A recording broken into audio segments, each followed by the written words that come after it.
Well, there seem to be many of you. I can just sort of make out a lot of friendly faces. So thank you again for the.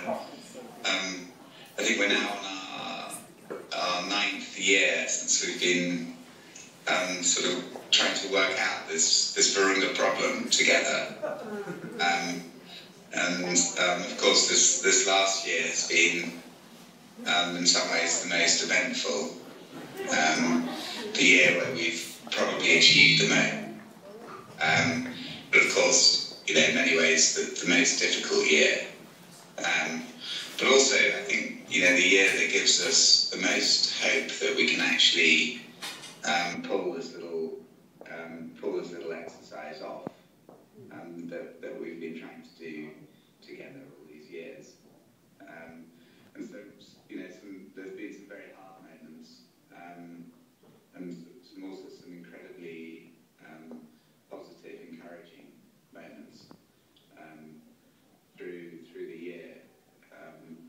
It's the year that we began to really take on these joint projects with the local communities around the park who've suffered enormously over the years through these terrible recurrent conflicts and these wars that keep hitting us, these cycles of violence that we somehow need to break.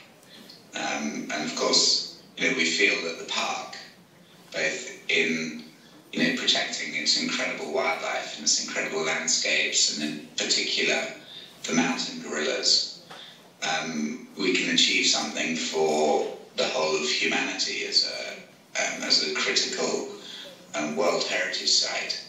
But also it holds the key to stabilising the region, and by working with all sorts, hundreds of different partners. You know, we started all those years ago with you. It's growing and growing into a much, much bigger partnership, and in particular with all sorts of local groups from the community. And that's, of course, incredibly important to us. And by getting this groundswell of combined effort, we're starting to get to a stage where we can really imagine a very different world around us in Virunga and in Eastern Congo. So right now we've got about 127 different groups and associations and businesses and government institutions that are working with us towards this whole idea of bringing peace and stability back to Eastern Congo through the whole notion of sustainable development around the park. And it's out of that this idea of the Virunga Alliance came about. It wasn't just about the park. It's an alliance of people who hold certain values, you know, the kinds of values that brought you guys close to us such a long time ago, but that are common values that anybody would have if they stretch themselves to it. And these are to do with, you know, with community, with wanting to address social injustice issues, wanting to develop our lives, look after our families, make money, but in a way that's respectful to the environment.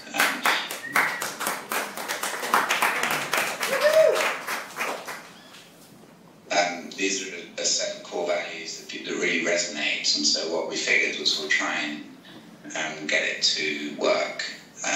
We can never succeed on our own, not when we're confronted with so much, and others who want to take shortcuts on those values, and that's a big part of what lies ahead of us. But at the same time, it's beginning to work. We're beginning to build structures around the park, and in particular these hydroelectric efforts that are clean. They're not dams; they're just small community-led micro hydro plants that can generate actually quite a lot of electricity for the community, and through that create jobs. And it's those jobs that are going to offer an alternative to those young men and women who would otherwise take up arms to fight each other and to destroy the park. So it's a very, very exciting moment at the moment. We're in fact, I can hardly sleep at night because it's so positive in that respect. It's so exciting, but it's still fragile. We've seen the many events this year are confrontations with the British oil company SOCO, which is a hard fight because they're not always playing a clean fight with us. But we're going to win because we've got more and more people helping us, and it's getting bigger and bigger, and they're beginning to get kind of scared, which is a good thing.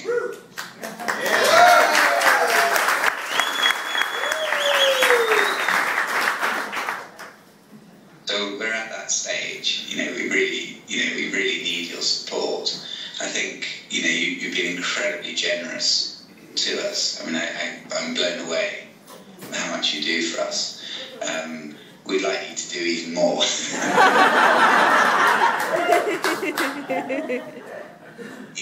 To drive this public awareness effort, especially in the US.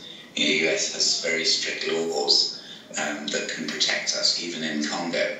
And the company that is attacking us, that is attacking the park, is subject to those laws. And really, it takes people like yourselves to drive it into the public interest, so that the legal establishment feels compelled to take a closer look.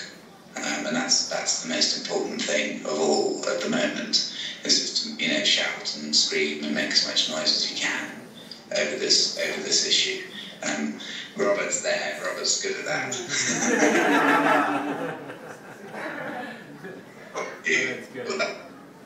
No doubt better than I could. But I really just wanted to thank you once again, I'm really hoping that I'll get the chance to come and see you later this year, because I'm trying to organise things to be in California. And also,